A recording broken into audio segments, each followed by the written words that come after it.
जीवन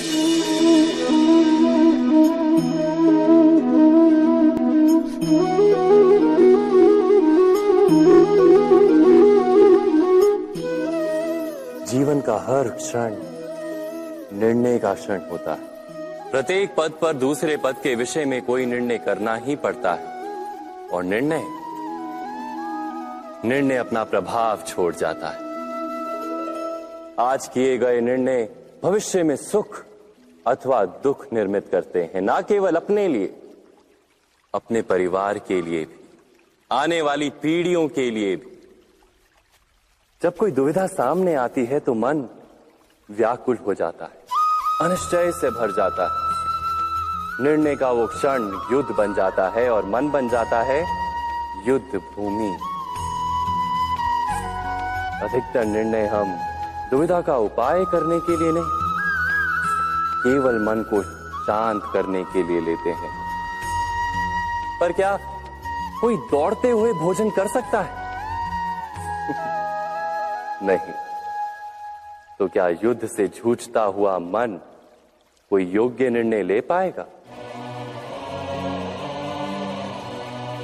वास्तव में शांत मन से जब कोई निर्णय करता है तो अपने लिए सुखद भविष्य बनाता है। किंतु अपने मन को शांत करने के लिए जब कोई निर्णय करता है तो वो व्यक्ति भविष्य में अपने लिए कांटों भरा वृक्ष लगाता है। स्वयं विचार कीजिएगा।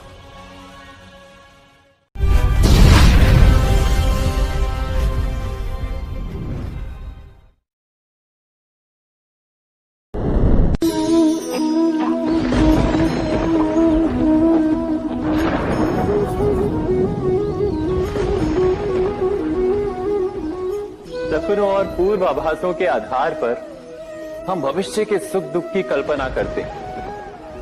भविष्य के दुख का कारण दूर करने के लिए हम आज योजना बनाते हैं। किंतु कल के संकट को आज निर्मूल करने से हमें लाभ मिलता है या हानि पहुंचती है, ये प्रश्न हम कभी नहीं करते। सत्य तो ये है कि संकट और उसका निवारण साथ जन से, व्यक्ति के लिए भी और सृष्टि के लिए भी। नहीं, आप अपने भूतकाल का स्मरण कीजिए, इतिहास को देखिए। आप तुरंत ही ये जान पाएंगे कि जब जब संकट आता है तब तब उसका निवारण करने वाली शक्ति भी जन्म लेती है। यही तो जगत का चलन है। वस्तुतः संकट ही शक्ति के जन्म का कारण है। प्रत्येक व्यक्ति जब संकट से निकलता है तो एक पद आगे बढ़ा होता है, अधिक चमकता है, आत्मविश्वास से अधिक भरा होता है, न केवल अपने लिए अपितु विश्व के लिए भी। क्या ये सत्य नहीं?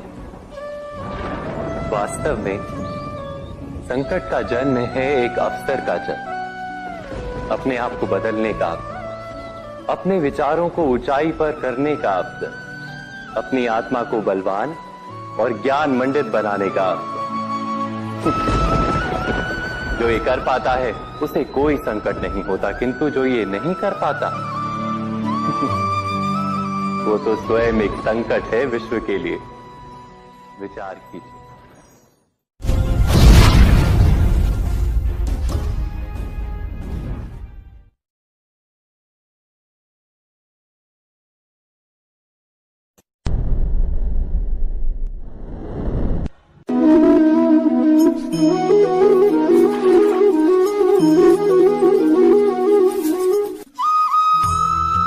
जीवन में आने वाले संघर्षों के लिए जब मनुष्य स्वयं को योग्य नहीं मानता, जब उसे अपने ही बल पर विश्वास नहीं रहता, तब वो सद्गुणों को त्याग कर दुर्गुणों को अपनाता है।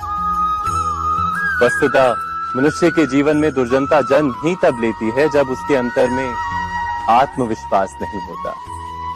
आत्मविश्वास ही अच्छाई को धारण करता है। ये आत्मविश्वास है क्या?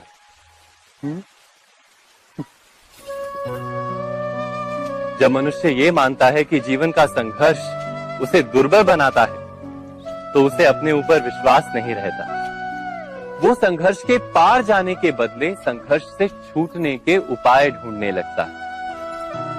किंतु जब वो ये समझता है कि ये संघर्ष उसे अधिक शक्तिशाली बनाते हैं, ठीक जैसे व्यायाम करने से देह की शक्ति बढ़ती, तो प्रत्येक संघर्ष के साथ उसका उत्साह बढ़ता है। अर्थात आत्मविश्वास और कुछ भी नहीं, मन की स्थिति, जीवन को देखने का दृष्टिकोण मात्र है। और जीवन का दृष्टिकोण तो मनुष्य के अपने वश में होता है। स्वयं विचार कीजिए।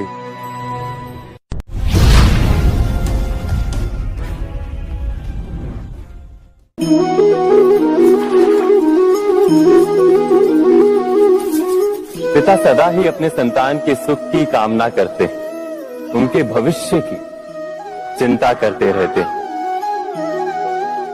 इसी कारणवश सदा ही अपने संतानों के भविष्य का मार्ग स्वयं निश्चित करने का प्रयत्न करते रहते हैं।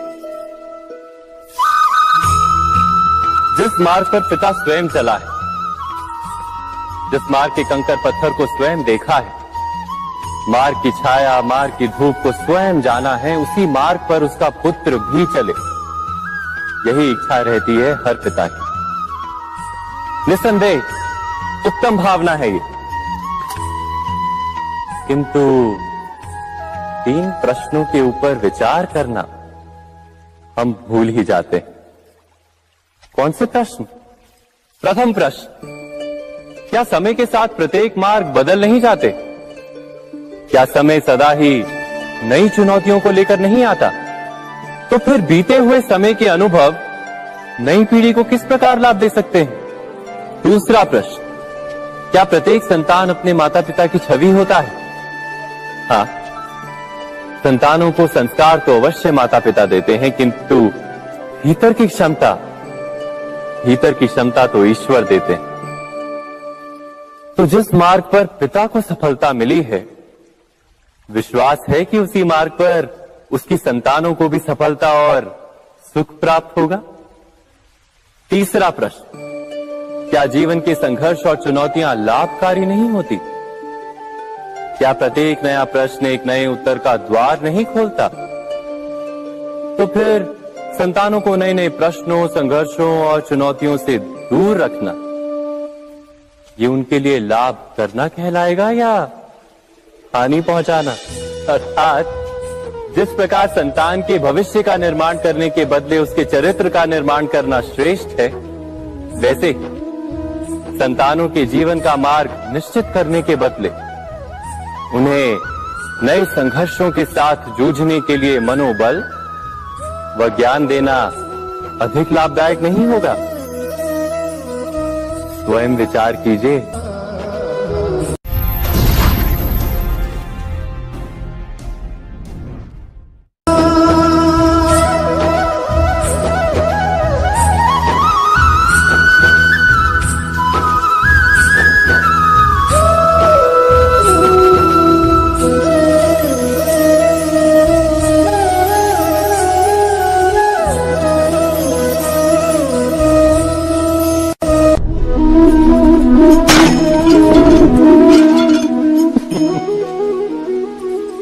कभी कभी कोई घटना मनुष्य के जीवन की सारी योजनाओं को तोड़ देती और मनुष्य उस आघात को अपने जीवन का केंद्र मान लेता। पर क्या भविष्य मनुष्य की योजनाओं के आधार पर निर्मित होते हैं? नहीं। जिस प्रकार किसी ऊंचे पर्वत पर सर्वप्रथम चढ़ने वाला उस पर्वत की तलाई में बैठकर जो योजना बनाता है, क्या वही योजना उसे उस पर्वत की चोटी तक पहुंचाती है? नहीं। वास्तव में वो जैसे जैसे ऊपर चढ़ता है, वैसे वैसे उसे नई नई चुनौतियां, नई नई विडंबनाएं, नए नए अवरोध मिलते हैं। प्रत्येक पद पर वो अपने अगले पद का निर्णय करता है। प्रत्येक पद पर उसे अपनी योजनाओं को बदलना पड़ता है। कहीं पुरानी योजना उसे खाई में ना ढकेल दे। वो पर्वत को अपने योग्य नहीं बना पाता, केवल स्वयं को पर्वत के योग्य बना सकता है। क्या जीवन के साथ भी ऐसा ही नहीं, जब मनुष्य जीवन में किसी एक चुनौती को, एक अवरोध को अपने जीवन का केंद्र मान लेता है, अपने जीवन की गति को ही रोक देता है, तो वो अपने जीवन में सफल नहीं बन पाता और ना ही सुख और शांति प्राप्त कर पाता।